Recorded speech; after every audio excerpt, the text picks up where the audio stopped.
So guys आज मैं ग्रूट का सीजन 2 एक्सप्लेन करने वाली हूँ और मुझे उम्मीद है कि आपको ये वीडियो ज़रूर पसंद आएगी। इस कहानी की शुरुआत में हमें ग्रूट को दिखाया जाता है जो अभी टर्मा प्लेनेट पे होता है। वो टहलते हुए चॉकलेट खा रहा था, तभी वो नीचे गिर जाता है और उसकी नज़र एक अंडे पे जाती है। ग्रूट एक्साइटेड हुआ तेजी से उसके पास जाकर उसे चेक करने लगता है, तभी वो अंडा ब्लास्ट हो जाता है। तभी उस अंडे के अंदर से एक बड़ा सा बेबी निकलता है जो एक टर्मा बेबी बर्ड होता है।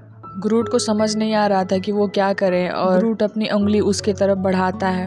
बर्ड उसे बाइट करने लगता है। ये देखकर ग्रूट उसे चॉकलेट खिलाता है जिससे वो बेबी बर्ड बहुत ज्यादा खुश हो जाता है। ग्रूट उसे अब और ज्यादा चॉकलेट खिलाने लग जाता है जिससे वो दोनों बहुत ही जल्द दोस्त बन जाते हैं और साथ में खेलने लगते हैं। ग्रूट उसे अपना नाम बताता है और उसे बोलना सिखाने की कोशिश करने लगता है, लेकिन वो बर्ड ऐसा नहीं कर पाता और वो नीचे कीचड़ में गिरकर गंदा हो जाता है। ग्रूट उसे साफ करता है और उसे पकड़ने की कोशिश करने लगता है, लेकिन वो वहां से भाग जाता है। लेकिन वो चारों तरफ पोटी करने लगता है, लेकिन फाइनली ग्रूट उसे पकड़ लेता है और उसे अपने सर पे रखकर अपने बेलों से उसे बांध देता है। बेबी बर्ड तेजी से उसके सर पे मारने लगता है तो ग्रूट उसे चॉकलेट खिलाता है, लेकिन चॉकलेट भी कुछ समय बाद खत्म हो जाता है। ग्रूट उसे पानी पिलाने के लिए लेके जाता है, लेकिन वो पानी भी नहीं पीता। ग्रूट इससे परेशान हुआ एक पेड़ के नीचे जाके लेट जाता है, लेकिन बेबी बर्ड भी आजाद होकर ग्रूट को परेशान करने लगता है। ग्रूट उसे सुलाने की कोशिश करता है, लेकिन तभी वो शोर मचाने लगता है और वहाँ से भागने की जिद करने लगता है। ग्रूट उसे रोकने की कोशिश करता है, लेकिन वो नहीं रुकता तो ग्रूट उसे वहाँ से जाने के लिए कहता है, लेकिन वो वहाँ से नहीं जाता और ग्रूट को अभी भी वो परेशान करने लगता है। और इसके बाद से वो उसे अपने बैग में बंद कर देता है ताकि वो चैन से सो सके। तभी वहाँ पे बहुत सारे टेर्मो बेबी बर्ड आ जाते हैं जिनसे डर कर वो वहाँ से भागने लगता है, लेकिन आगे जाकर वो एक पेड़ से टकराने की वजह से वो नीचे गिर जाता है और सारे बेबी बर्ड वहाँ से आगे चले जाते हैं। ग्रूट इससे हैरान हुआ उठकर देखता है तो उसे पता चलता है कि वो सभी बेबी टर्मा अपनी माँ के पास जा रहे थे जो एक बहुत बड़ी टर्मा थी। वो मम्मा टर्मा बर्ड अपनी सारी बेबी को लेकर वहाँ से उड़ जाती है। ग्रूट ये देखकर बहुत ज्यादा इमोशनल हो जाता है क्योंकि वो उस बेबी बर्ड से दूर हो रहा था। वो बेबी बर्ड भी ग्रूट की तरफ एक चॉकलेट फेंकता है और इसी के साथ बेबी बर्ड का ये फर्स्ट एपिसोड यहीं पे खत्म हो जाता है। एपिसोड 2 की शुरुआत में हम कोऑर्डिनेट शिप को देखते हैं जिसमें ग्रूट मजे से अपने रूम में लेटा हुआ वीडियो गेम खेल रहा था, साथ ही वो चिप्स और जूस को भी एंजॉय कर रहा था। तभी ग्रूट के गेम कंट्रोलर की बैटरी डिस्चार्ज हो जाती है जिससे ग्रूट को गुस्सा आ जाता है और वो अपनी बैटरी को शिप में मौजूद टूल बॉक्स में ढूंढने लगता है। ग्रूट को एक बैटरी मिल जाती है जिसको वो अपने कंट्रोलर में लगा देता है, लेकिन अभी भी कंट्रोलर को चलाने के लिए एक और बैटरी की जरूरत थी। ग्रूट वापस से बैटरी को टूल बॉक्स में ढूंढने लगता है जिससे ग्रूट के मुंह पे बायोनिक नाक वाला डिवाइस चिपक जाता है जो किसी भी प्राणी को स्मेल को सूंघने में मदद करता था जिसके पास भी नाक नहीं होती थी। ग्रूट के पास भी नाक न होने की वजह से उसे बायोनिक डिवाइस की मदद से उसे स्मेल सेंस होने लगती है, जिसकी वजह से वो आसपास रखी सारी चीजों को सूंघने लगता है। वो टॉयलेट के पास भी जाता है जहाँ पे उसको बदबू आ रही थी, इसलिए वो बाहर आकर फूलों को सूंघने लगता है। ग्रूट फिर से अपनी बगल को भी सूंघता है जिसमें से बहुत तेज बदबू आ रही थी, इसलिए वो अपनी पूरी बॉडी पे ड्यू लगाता है और वो वापस से अपनी सभी चीजों को सूंघने लगता है। ग्रूट गलती से जब अपनी एक गिलास को फेंकता है तो उसे दूसरी बैटरी भी मिल जाती है जिससे वो अपने कंट्रोलर में लगाकर वापस से अपने रूम में गेम खेलने के लिए आ जाता है, लेकिन तभी वो देखता है कि उसके रूम में बहुत ज्यादा गंदगी है क्योंकि पहले ग्रूट के पास नाक न होने की वजह से वो स्मेल को सेंस नहीं कर सकता था, इसीलिए वो चारों तरफ गंदगी को फैला के रखता था। इसलिए उसे अब पता चलता है कि उसका रूम अभी कितना ज्यादा गंदा है। ग्रूट को तभी एक बड़ा सा झाड़ू दिखाई देता है जिसे वो पूरे जोश के साथ वहाँ पे उठा लेता है, मानो जैसे वो अपने कमरे की सफाई करने वाला हो, लेकिन वो ऐसा नहीं करता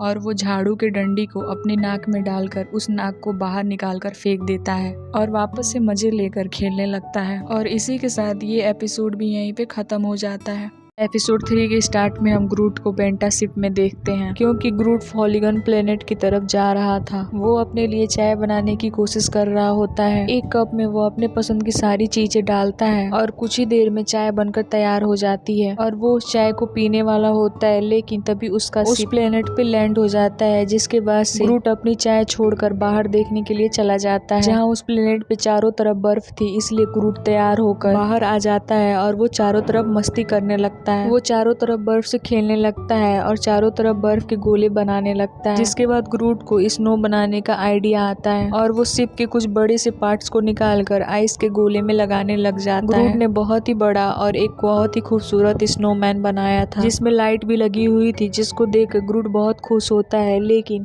तभी वो स्नोमैन एक्टिवेट हो जाता है, क्योंकि ग्रूट ने बहुत सारे रोबोट के पार्ट्स को मिला दिया था, जिससे वो स्नोमैन एक रोबोट बन चुका था। वो रोबोट ग्रूट पे लेजर से हमला करने लगता है, जिससे ग्रूट बहुत ज्यादा डर जाता है और वहाँ से भागने की कोशिश करने लगता है। तभी ग्रूट एक बर्फ के दीवार के पीछे छिप जाता है, जिससे वो रोबोट ग्रूट को वापस से स्कैन नहीं कर पाता, जिसकी वजह से वो प्लेन की तरफ आगे बढ़ने लगता है। तभी ग्रूट को याद आता है कि उसके शिप में उसके द्वारा बनाई गई चाय भी है, जिसको बचाने के लिए वो बर्फ में कूद जाता है और वो रोबोट अपने लेजर से उस शिप को डिस्ट्रॉय करने वाला था। तभी ग्रूट एक बड़ा सा गोला बनाकर उस रोबोट के ऊपर हमला करता है, जिससे उस रोबोट का ध्यान ग्रूट पे चला जाता है। तभी ग्रूट को उस रोबोट के ऊपर लगे रॉकेट को एक्टिवेट करने का आइडिया मिल जाता है, जिससे वो उसके ऊपर स्नोबॉल से हिट करता है, जिससे वो रोबोट आसमान में जाकर ब्लास्ट हो जाता है, जिससे रोबोट बहुत खुश होता है और वो वापस से स्लाइड करता हुआ वापस से प्लेन के पास आ जाता है और वो अपनी बनाई हुई चाय को पीने लगता है। लेकिन वो चाय बहुत ही ज्यादा बुरी बनी, इसलिए वो उस चाय को फेंक देता है और इसी के साथ ये एपिसोड यहीं पे खत्म होता है। एपिसोड 4 की शुरुआत में हम ग्रूट को अपने कोऑर्डिनेट शिप में देखते हैं, जहाँ पे ग्रूट अपने एक टॉय से खेल रहा होता है। तभी ग्रूट को तेजनी की आवाज आती है, इसलिए वो तेजी से बाहर आता है और देखता है कि बाहर एक इंटरगैलेक्टिक आइसक्रीम वाला आया था, जो एक शिप थी और वो अंतरिक्ष में और वो स्पेस में आइसक्रीम बेचने के लिए घुमा करती थी। ग्रूट उस ट्रक को देखकर खुश हो जाता है, क्योंकि वो भी आइसक्रीम खाना चाहता था और उसको एक चॉकलेट आइसक्रीम पे दिल आ जाता है। वो स्पेस वहाँ से आगे बढ़ने लगता है। ग्रूट आइसक्रीम खरीदने के लिए अपने जेब में पैसा ढूंढता है, लेकिन उसके जेब में एक फूटी कौड़ी भी नहीं थी। यह देखकर ग्रूट निराश हो जाता है, लेकिन तभी उसे पिगी बैंक का ख्याल आता है और वो तेजी से भागकर पिगी बैंक के पास भागकर तेजी से उसमें एक कॉइन निकालने की कोशिश करता है। तभी उसमें से एक कॉइन बाहर निकलता है, लेकिन वो भी नीचे जाकर जाली में गिर जाता है। ग्रूट उसे पकड़ नहीं पाता। तभी वो उस कॉइन को बाहर निकालने के लिए वैक्यूम क्लीनर का सहारा लेता है, लेकिन इससे भी उस कॉइन को वो बाहर नहीं निकाल पाता और खुद ही उस वैक्यूम क्लीनर के अंदर चला जाता है। ग्रूट बाहर आकर इधर उधर कॉइन ढूंढने लगता है।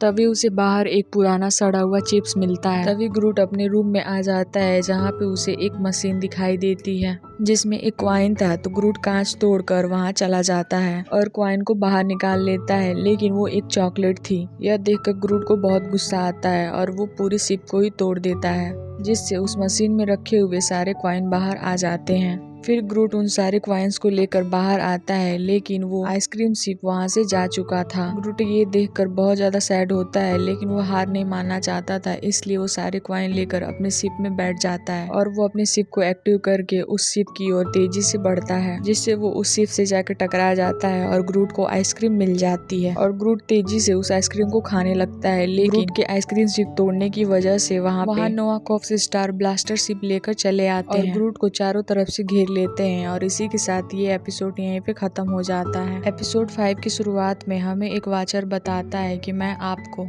टाइम वास्ट रियलिटी से गाइड करता हूँ और आज एक बहुत बड़ी भविष्यवाणी पूरी होने वाली है। और साथ ही ये भी बताता है कि एक वेस्टर्न ट्रेज लार्ड टेम्पल में ट्रेज लार्ड का एक लास्ट ब्रिज मौजूद है। ब्रिजियर का कहना है कि एक हीरो आकर इस ब्रिज को मंदिर से निकालेगा, जिससे ये यूनिवर्स एक ग्लोरियस एज में प्रवेश करेगा। और वो हीरो और कोई नहीं बल्कि ग्रूट था। ग्रूट ट्रेज लार्ड मंदिर के बाहर पहुंच चुका था। वो एक बॉल लेकर मंदिर के अंदर आता है। मंदिर के अंदर बहुत सारे खतरे थे, जिससे ग्रूट को बहुत संभल के रहना होगा। लेकिन ग्रूट बिल्कुल भी डरा हुआ नहीं था और जब वो एक पत्थर पे अपना पैर रखता है तो बहुत सारे एरो उसकी तरफ आते हैं, लेकिन ग्रूट साइज में बहुत छोटा होने की वजह से उससे एक भी एरो नहीं मिलता और वो हर जाल को पार करता हुआ आगे बढ़ता रहता है, क्योंकि साइज की वजह से उसे कोई भी चीज छू नहीं पा रही थी। लेकिन तभी ग्रूट के टेम्पल के अंदर पहुंचने के बाद बीच के पास बहुत सारा लावा जाना शुरू हो गया था और वो ब्रिज बहुत खतरे में था। तभी ग्रूट की बॉल दूसरी साइड में जाना शुरू हो जाती है, तो ग्रूट भी उसके पीछे जाते हैं। तभी ग्रूट को वहाँ पे एक पेंटिंग दिखाई देती है, जहाँ पे उस बीच के बारे में पूरी हिस्ट्री लिखी हुई थी। लेकिन ग्रूट वहाँ पे एक पत्थर से पेंटिंग करने लगता है और